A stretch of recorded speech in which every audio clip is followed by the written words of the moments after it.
Teresa, how you doing? Okay, so I know my first mistake was not to include my baseline mid cap lines. Yes, we are missing the baseline, mean line, and cap line, and I think that's why these letters are kind of on a diagonal here. I'll talk about that in 1 second. I'm going to grab a straight edge and show you what I mean.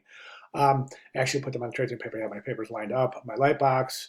So other than that, I'm ready for your insight. Okay, so yeah, right now the baseline is uneven. This cap B is sitting much higher than, for instance, this lowercase a. Let me show you what I'm talking about. I've got this, and I'm going to use this as a straight edge.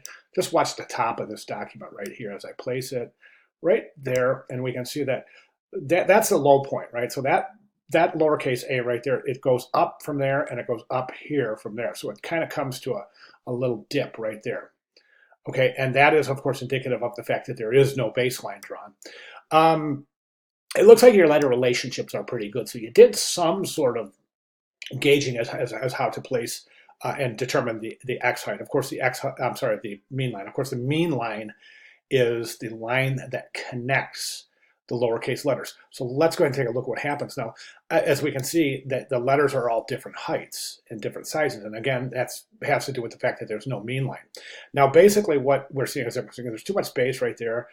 This reaches up to the bottom of this straight edge here, but the rest of the letter forms don't. So I think it's really, really super important to draw baseline, mean line, cap line, and definitely continue that on to next week 2. Trial by fire assignment is called Fire and Ice. It's 3 words, so it's a little bit more complex than this, and plus we're using a serif typeface. So what I want to do at this point is I just kind of want to draw your attention over to the course announcements. Okay, here, welcome to week 1, how to complete assignment 1, tips and tricks, how to kern banana on the computer, and welcome to week 2. There are several videos in these 4 announcements, and the videos described to the nth degree. I mean, they're really probably overkill in my descriptions of why letter spacing is so important and how it helps to improve reading and ultimately retention. So you definitely want to take a look at all of those resources before you attempt trial by fire, fire and ice, week 2, hand rendered letter spacing exercise. Okay, so we can see that there's some inaccuracies in the letter forms. Not bad at all. I think you're doing pretty good, but you definitely want a few things that you want to really, really pay attention to. And it looks like you kind of alluded to them a little bit, but some letter forms are kind of missing. And I'm referring to this kind of tapered stroke right here. Okay, so this is a variable width stroke, meaning that this area of the stroke right here is much thinner than it is here. So you really want to depict that in your final.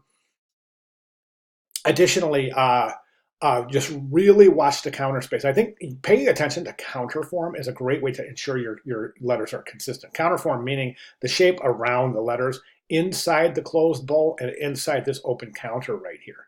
So you really want to pay attention to those. Also pay attention to the spatial relationships of the thickness of the strokes. Okay, so for example, this lowercase a, this stroke right here on this vertical stem of the lowercase a should be relatively close, if not identical, to the vertical stem stroke width on this lowercase n. But we can see over here, this is really, really thin as compared to like this, for example. Okay, so you just want to kind of clean those up. All right, other than that, I think you're doing a great job. So in your final, looking for the baseline, mean line, cap line, and then also take a look at my comments and grading, and you'll see all sorts of recommendations to apply for the Sunday submission. Now, one thing I do want to mention is to get the most out of this class, Teresa, I just want to encourage you to be sure to pay attention to the due dates. So for example, this is iteration 1, right? This was due Wednesday and it wasn't submitted till Sunday. So unfortunately, it appears as though I'm giving this critique, but I haven't checked, but you probably already submitted your final. So let's go ahead and use this process to your advantage by submitting the work by the due date Wednesday. That way you get a complete critique with suggestions, recommendations, and comments and explanations. Then you can apply that to your Sunday submission just to ensure that you have the best grades possible, right?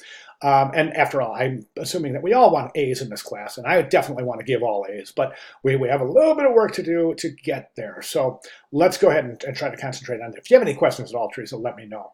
I'll be glad to make any necessary clarifications. But this is really a great start. So go ahead and look for comments in grading for this, as well as your final iteration. All right, Teresa? And of course, the most important thing right now is let me know if you have any questions or if you need any clarification whatsoever. All right, great job. Thank you very much.